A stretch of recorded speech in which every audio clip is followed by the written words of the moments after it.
Good evening students. अपने previous video में हमने क्या सीखा था? ट्रिग्नोमेट्रिक रेशियो की वैल्यू निकालना, जो बड़े एंगल होते हैं उनकी हम वैल्यूज कैसे निकालते हैं वो हमने सीखा था अपने पहले वाले वीडियो में। बट वहां पर वो एंगल डिग्री में हुआ करते थे, डिग्री में। आज का जो हमारा कॉन्सेप्ट है सेम है। आज भी हम ट्रिग्नोमेट्रिक रेशियो की वैल्यू निकालना सीखेंगे जो बड़े बड़े होते हैं उनकी, लेकिन आज हमारे एंगल रेडियन में कॉन्सेप्ट है हमारा to find value of trigonometric ratio of larger angles in radians. Previous video में हमने सीखा था to find value of trigonometric ratios of larger angles, but angles in degrees है ना। वहां एंगल डिग्री में थे, यहाँ एंगल रेडियन में। ये बना हुआ है रेडियन में। कुछ एंगल को मैंने आपको कहा था याद कर लेना है, वो आपको काम आएगा कि 0 डिग्री का 0 डिग्री होता है, 0 डिग्री का 0 रेडियन होता है, 30 डिग्री को हम लोग π/6 बोलते हैं, 45 डिग्री को हम लोग π/4 बोलते हैं, 60 डिग्री को हम लोग π/3 बोलते हैं। ये आपके सब डिग्री में है। इनको रेडियंस में क्या बोला जाता है ये थोड़ा याद कर लो, आपको काम आएगा। 90 π/2, 180 π, 270 को 3 π/2 और 360 को 2 π। ये आपका क्वाड्रेंट है। आपको पता है ये 0 डिग्री का होता था तो 0 लिखा है, फिर ये 90 का होता था। आज 90 ना लिख के मैंने π/2 से समझाया क्योंकि अपन रेडियन के बारे में चर्चा कर रहे हैं, तो ये 90 के साथ साथ ये वाली लाइन π/2 को शो करेगी। ये 180 होता है आपका यानी कि पाई। ये आपका 270 होता था, याद है आपको, ये 0, फिर ये 90, ये 180, ये 270। तो नीचे की तरफ जो आता था वो 270 होता था, तो 270 को अपन रेडियन में बोलते 3 π/2, तो ये 3 π/2। नहीं तो आपको याद है कि डिग्री से रेडियन कैसे बनाया जाता है? π/180 का मल्टीप्लाई करके आप बता भी सकते हो, वो मैंने सबसे पहले वाले वीडियो में बताया था। तो फोर्थ वाले में आ जाओ तो ये 360 का भी काम करता था और 360 को बोलते हैं 2 π। तो ये कुल मिला के ये सिस्टम हो गया। ये छोटे मोटे ट्रिग्नोमेट्रिक रेशियोज की वैल्यू जो आप 10th तक पढ़ते हो कि sin 0 की वैल्यू 0। अब हम एक एग्जांपल लें, अगर कि मैंने बोला कि sin 11 π/6 की वैल्यू बताओ, sin 11 π/6। तो अब ये आपका ट्रिग्नोमेट्रिक रेशियो है साइन। कौन सा रेशियो है? साइन। वैल्यू किसकी निकालनी है? 11 π/6 जो कि रेडियन में है। तो क्या कॉन्सेप्ट होता है वो बारी बारी से समझना बिल्कुल अच्छे से, ठीक है ना। तो 11 π/6, ठीक है। तो 11 π/6 में हम लोग बेटा सबसे पहले क्या करते हैं, जो न्यूमरेटर होता है, मैं बोलता हूं जो न्यूमरेटर होता है उसको डेनोमिनेटर के मल्टीपल्स के फॉर्म में लिखते हैं। जो न्यूमरेटर होता है, न्यूमरेटर है यहाँ पर 11 π, उसको हम लोग डेनोमिनेटर के मल्टीपल्स के तौर पे लिखते हैं। तो डेनोमिनेटर यहाँ पे क्या है? 6, डेनोमिनेटर 6 है। 6 का मल्टीपल क्या होता है? 12, 18, 24, 30। लेकिन हम लोग वो वाला लिखते हैं जो 11 के सबसे ज्यादा क्लोज हो। तो 6 का बेटा 6 का मल्टीपल तो 6 भी होता है। 6 का मल्टीपल 12, फिर 18, फिर 24, फिर 30। तो यहाँ पर 11 के सबसे ज्यादा क्लोज क्या है? 12। तो हम लोग कैसे लिखेंगे देखना, साइन 11 को लिख दिया 12 π-π/6। ये आपको समझ में आ गया कि मैंने ये कैसे सोचा कि नीचे जो भी हुआ करे, डेनोमिनेटर में जो भी हुआ करे, ऊपर वाले को उसी के मल्टीपल का यूज करके लिखा करो। तो 6 का जो मल्टीपल होता है, तो बेटा मैंने क्या बताया कि ऊपर जो न्यूमरेटर होता है, जैसे न्यूमरेटर है 11 π, नीचे है 6, तो ऊपर वाले न्यूमरेटर को नीचे वाले के मल्टीपल के फॉर्म में लिखा करो, वो जो सबसे ज्यादा पास में हो। 6 का मल्टीपल 6 भी होता है, 6 का मल्टीपल 12 भी होता है, 6 का मल्टीपल 18 भी होता है, 6 का मल्टीपल 24 भी होता है, लेकिन 11 के सबसे ज्यादा पास में 12 होता है। तो मैंने 11 π को लिखा 12 π, बट भाई था तो 11 ना, तो 12 π में से पाई माइनस करना पड़ेगा, तभी तो 11 π आएगा। आगे बढ़ते हैं। अगला स्टेप होता है साइन अलग अलग कर दिया करो। अलग अलग कैसे? 12 π/6 माइनस π/6, 6 को अलग अलग कर दिया करो। 12 π/6 माइनस π/6, फिर साइन 6 से ये खत्म 2 बार, तो 2 π माइनस π/6 ये हो जाएगा 2 π माइनस π। अब जैसे 2 π तक आ गए, अब देखो 2 π आपका कहाँ है? ये रहा 2 π, ये रहा आपका 2 π, और ये अगर 2 π है आपका 2 π ऐसे 2 π प्लस करोगे तो पहले में पहुंच जाओगे, 2 π माइनस करोगे तो चौथे में रहोगे। तो 2 π माइनस यानी कि फोर्थ क्वाड्रेंट। तो फोर्थ क्वाड्रेंट में साइन कौन कौन पॉजिटिव होता है? कॉस और सेक। बाकी सारी चीजें वही हैं जो मैंने उस वाले वीडियो में बताई थी, अपने प्रीवियस वीडियो में। आपको नहीं समझ में आती, आप जाके पहले प्रीवियस वाला वीडियो देखो, फिर ये वाला देखना, तभी समझ आएगा। तो साइन 2 π प्लस करोगे पहले में आ जाओगे, 2 पाई माइनस करोगे फोर्थ क्वाड्रेंट में आ जाओगे, तो 2 पाई माइनस है। अगर ये 2 पाई माइनस है तो क्वाड्रेंट डिसाइड हो गया। सबसे पहले हम लोग क्वाड्रेंट डिसाइड करते हैं, फिर हम लोग साइन डिसाइड करते हैं। कॉस और सेक पॉजिटिव होता है, बट यहाँ पर साइन है तो ये नेगेटिव होगा। फिर हम लोग देखते थे हॉरिजॉन्टल और वर्टिकल लाइन। अगर हॉरिजॉन्टल लाइन से चेंजमेंट हो रहा है तो नो चेंज, और अगर वर्टिकल लाइन से चेंज हो रहा है तो आपको याद हो वर्टिकल लाइन के लिए साइन बदलता था कॉस में, कॉस बदलता था साइन में, सेक बदलता था कॉसेक में, और कॉसेक बदलता था सेक में। ऐसे ही टेन कॉट में बदलता था और कॉट टेन में बदलता था। टेन आपका बदलता था कॉट में और कॉट, ये वर्टिकल लाइन का चेंजमेंट था। लेकिन यहाँ पर हम लोग हॉरिजॉन्टल, क्योंकि 2 पाई क्या है हॉरिजॉन्टल पे, तो साइन का साइन रहेगा, साइन का साइन रहेगा और पाई बाई 6 आ जाएगा। और पाई बाई 6 को हम लोग बोलते हैं, पाई बाई 6 को 30, तो 30 यानी साइन 30, साइन 30 की वैल्यू 1/2, तो माइनस है ही आगे 1/2, तो माइनस का 1/2। ये आपका कॉन्सेप्ट है। और देखते हैं बेटा इसके एग्जांपल्स। तो बेटा एक और एग्जांपल मैंने आपके लिए आगे लिखा हुआ है, cos 9π/4। मैंने आपको पहला स्टेप सिखाया, जब भी एंगल रेडियन में हो तो सबसे पहले ऊपर वाले को यानी कि न्यूमरेटर को नीचे वाले यानी कि डिनोमिनेटर के मल्टीपल्स के तौर पे लिखा करो। तो 4 का मल्टीपल होता है 4, फिर होता है 8, फिर होता है 12, फिर होता है 16। लेकिन 9 के सबसे ज्यादा क्लोज, मैंने क्या बोला, नीचे वाले के मल्टीपल के फॉर्म में होना चाहिए और ऊपर वाले के सबसे क्लोज होना चाहिए। तो 4 का मल्टीपल 4, फिर 8, फिर 12, फिर 16, तो 9 के सबसे ज्यादा क्लोज है 8। तो हम 9 पाई को 8 पाई के टर्म्स में लिखेंगे, तो ऐसे लिखना पड़ेगा हमें, cos 9 पाई को बेटा मैंने लिखा 8 पाई, तो प्लस पाई अपॉन 4, क्योंकि अगर आपने क्या बोला नीचे का मल्टीपल, तो नीचे का 4 का मल्टीपल 8 है और वो 9 के सबसे ज्यादा क्लोज है, इसलिए हमने 8 का यूज किया। तो 8 का तो यूज कर लिया, लेकिन हमें चाहिए तो 9 पाई है ना, तो हमें 8 पाई में पाई जोड़ना पड़ेगा। तो 8 पाई प्लस पाई अपॉन 4।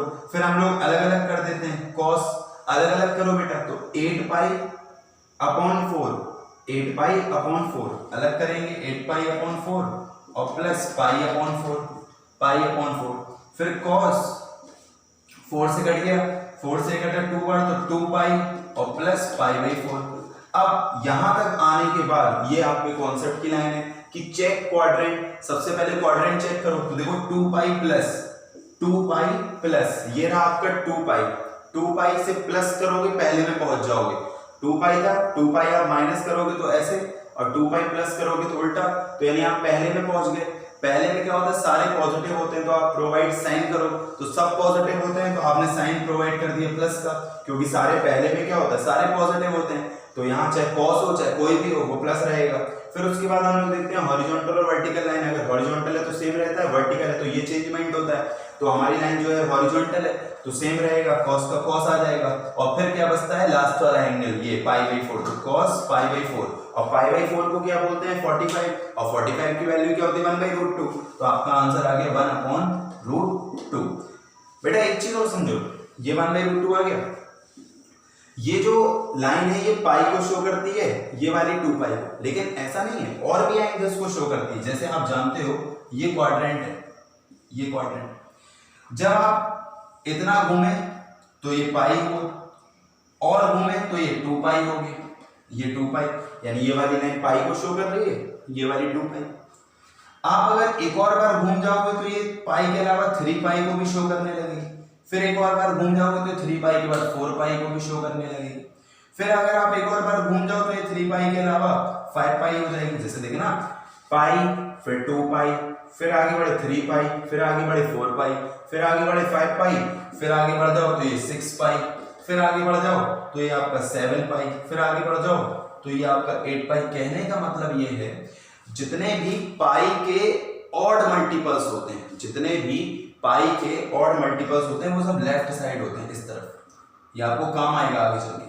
जितने भी पाई के ऑड मल्टीपल्स होते हैं, जैसे पाई, 3 पाई, 5 पाई, 7 पाई, वो सब लेफ्ट में होते हैं, वो सब लेफ्ट साइड होते हैं, इस तरफ। और जितने भी पाई के इवन मल्टीपल्स होते हैं वो उस साइड होते हैं। तो ये हम आपको क्यों समझा रहे हैं, क्योंकि अगला एग्जांपल हम उसी से रिलेट देने वाले हैं। याद रखना है, जितने भी पाई के ऑड मल्टीपल्स होते हैं, ऑड, पाई, 3 पाई, 5 पाई, 6 पाई, सॉरी 7 पाई, 9 पाई, वो सब इस साइड। और जितने भी पाई के इवन मल्टीपल्स होते हैं, इवन 2 पाई, 4 पाई, 6 पाई, 8 पाई वो सब इस साइड होते हैं। तो यानी ये ऑड मल्टीपल्स को शो करता है लेफ्ट में और ये इवन मल्टीपल्स को शो करता है राइट में। लेफ्ट में होता है आपका ऑड मल्टीपल्स पाई के और राइट में होता है आपका इवन मल्टीपल्स। इससे बेस्ड अब ये एग्जांपल देते हैं, देखो बेटा। तो अगला एग्जांपल है बेटा 10 19 पाई अपॉन 3।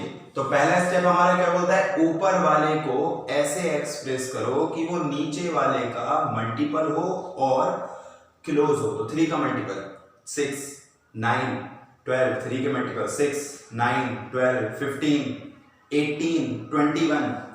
तो बेटा मुझे ऐसा लगता है कि 3 का मल्टीपल जो 18 है वो 19 के सबसे ज्यादा क्लोज है। सबसे ज्यादा क्लोज कौन है, 19 के 18। तो हम लोग 19 पाई को कैसे लिखेंगे, नीचे वाले के मल्टीपल के फॉर्म में और साथ ही साथ वो जो सबसे ज्यादा क्लोज हो। तो 3 का मल्टीपल हमने पहले पढ़ा, 3 1 3 3 2 6 3 9 फिर 12 15 18 21। तो सबसे ज्यादा क्लोज है 18। तो हमने 10 और 19 पाई को मैंने लिख दिया 18 पाई प्लस पाई अपॉन 3। हमारा कॉन्सेप्ट कहता है कि ऊपर वाले को ऐसे एक्सप्रेस करो कि वो नीचे वाले के मल्टीपल के फॉर्म में और सबसे ज्यादा क्लोज हो। 18 पाई प्लस पाई अपॉन 3 लिखने के बाद हमने आगे बढ़े तो 10 अलग अलग किया, 18 पाई अपॉन 3 18 पाई अपॉन 3 और प्लस पाई अपॉन 3, ठीक है ना।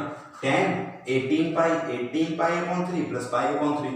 फिर हम लोग आगे बढ़े तो 10 18 पाई अपॉन 3, तो ये 6 पाई हो जाएगा। 6 पाई कटने के बाद 3 से 18 और प्लस पाई बाई 3।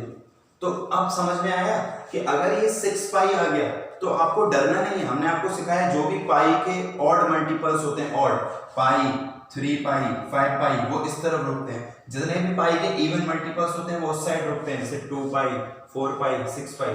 तो 6 पाई क्या है, यहाँ है, इवन मल्टीपल है। तो 6 पाई यानी इस तरफ हुआ 6 पाई। तो 6 पाई मतलब आप इस साइड हो और फिर आप कर रहे हो प्लस 6 पाई तो है। तो सबसे पहले हमने 6 पाई को देखा कि वो कहां पर है, 6 पाई इस डायरेक्शन में होगा, फिर आप उसमें प्लस कर रहे हो।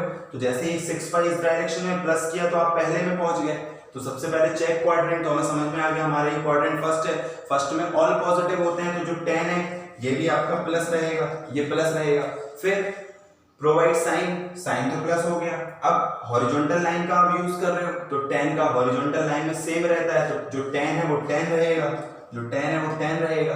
और उसके बाद पाई बाई 3 अब पाई बाई 3 को आप 60 डिग्री बोलते हो, तो 10 60 डिग्री की वैल्यू √3 होती है। तो बेटा उम्मीद करता हूँ इस तरीके से आप कोई भी रेडियन में जो होगा उसकी वैल्यू निकाल लोगे। अब हम लोग थोड़ा डिस्कस कर लेते हैं माइनस वाले पे। हमने आपको बताया था जब कोई एंगल माइनस का होता है तब आपको कैसे करना है, उससे डरना नहीं, जरा समझना। माइनस वाला और देखते हैं। तो बेटा जब एंगल कोई नेगेटिव में होता है तो वो नेगेटिव के कॉन्सेप्ट ये लिखे हुए हैं कि साइन के अंदर अगर माइनस होता है तो वो माइनस बाहर कर देता है, कि sine of minus theta equal to minus sine theta. कि अगर आपके पास कभी भी साइन है और उसके अंदर माइनस है तो आप पहले उस माइनस को बाहर निकाल दो। साइन के जैसा ही बढ़ता हुआ इसका रेसिप्रोकल करता है कॉसेक, कि कॉसेक माइनस थीटा है तो वो माइनस बाहर आ जाएगा, माइनस कॉसेक थीटा हो जाएगा। ऐसे ही टेन के अंदर अगर माइनस है तो वो भी माइनस बाहर आ जाता है, माइनस टेन थीटा हो जाता है। कॉट के अंदर अगर माइनस है तो वो भी माइनस बाहर आ जाता है, माइनस कॉट थीटा हो जाता है। लेकिन जो कॉस है और जो सेक है इस पे माइनस का कोई इफेक्ट नहीं पड़ता, कि कॉस ऑफ माइनस थीटा है, कॉस ऑफ माइनस थीटा है वो कॉस थीटा हो जाएगा, सेक ऑफ माइनस थीटा है वो सेक थीटा हो जाएगा। ये क्यों होता है बेटा, ये अभी हम आगे डिस्कस करेंगे अगले वीडियो में अपने। फिलहाल आज का हमारा जो कॉन्सेप्ट है हम उसी को पकड़े रहते हैं कि हमें वैल्यू निकालना सीखनी है केवल। ऐसा क्यों होता है ये हम अगले वीडियो में डिस्कस कर लेंगे। फिलहाल आपको ये याद तो करना ही पड़ेगा, पेपर में आएगा तो आपको फॉर्मूलाज तो याद होनी चाहिए कि साइन और कॉसेक, टेन और कॉट, कॉस और सेक। तो साइन अपना माइनस बाहर कर देता है, कॉसेक भी माइनस बाहर कर देता है, टेन अपना माइनस अंदर वाला बाहर कर देता है, कॉट भी अपने अंदर वाला माइनस बाहर कर देता है। लेकिन कॉस और सेक माइनस खा जाते हैं, दबा देते हैं माइनस को, कि अगर कॉस के अंदर माइनस थीटा है तो वो केवल कॉस थीटा होगा, सेक के अंदर अगर माइनस थीटा है तो वो सेक थीटा होगा। तो एग्जांपल है आपके आगे, साइन माइनस का 25 पाई अपॉन 6। तो आपने बस देखा कि साइन के अंदर कभी माइनस होता है तो माइनस बाहर कर देते हैं, तो साइन के अंदर जो ये माइनस है वो माइनस बाहर आ जाएगा, माइनस बाहर आ गया। तो माइनस अगर बाहर आ गया तो साइन माइनस हमने बाहर निकाल दिया, साइन 25 पाई अपॉन 6। अब इतना करने के बाद फिर वैसे ही करो जैसा हमने कॉन्सेप्ट सिखाया है, कि ऊपर वाले को नीचे वाले के मल्टीपल के तौर पे लिखो और जो सबसे ज्यादा क्लोज हो, तो 6 1 जा 6, 6 2 जा 12, 6 3 जा 18, 6 4 जा 24, 6 5 जा 30। तो जो 24 है वो 24 और 25 के क्लोज आएगा, क्योंकि ऊपर वाले को नीचे के मल्टीपल के तौर पे लिखा जाता है। तो 6 का मल्टीपल होता है 24 भी और 6 का मल्टीपल होता है 30 भी, लेकिन 25 के ज्यादा क्लोज है 24, तो इसलिए हम 25 को 24 के टर्म्स में लिख देंगे। तो माइनस साइन 25 पाई को मैंने लिख दिया 24 पाई प्लस पाई अपॉन 6, फिर अलग अलग करा लो, तो माइनस साइन 24 पाई अपॉन 6 करेंगे, तो 24 पाई अपॉन 6 और प्लस का पाई अपॉन 6, ये जो दिख रहा है पाई अपॉन 6। फिर उसके बाद बेटा माइनस का साइन 24 और 6 से खत्म हो गया, 4 पाई बचा, 4 पाई और प्लस पाई अपॉन 6।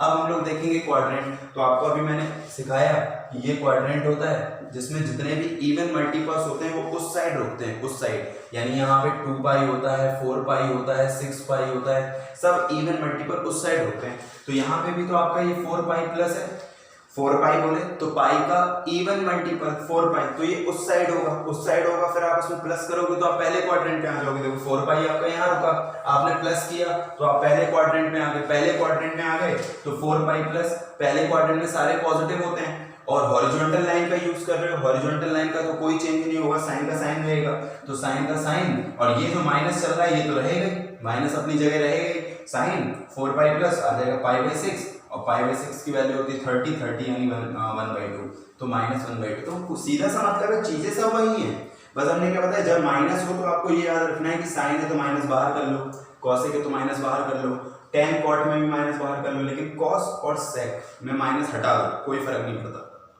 तो बेटा ये आज हमारा कॉन्सेप्ट था। अब ये होता क्यों है, ऐसा क्यों होता है कि साइन का माइनस बाहर क्यों आ जाता है, सर कॉसेक का माइनस बाहर क्यों आ जाता है, इसके लिए आप अगले वीडियो का वेट करें। Thank you so much, good day.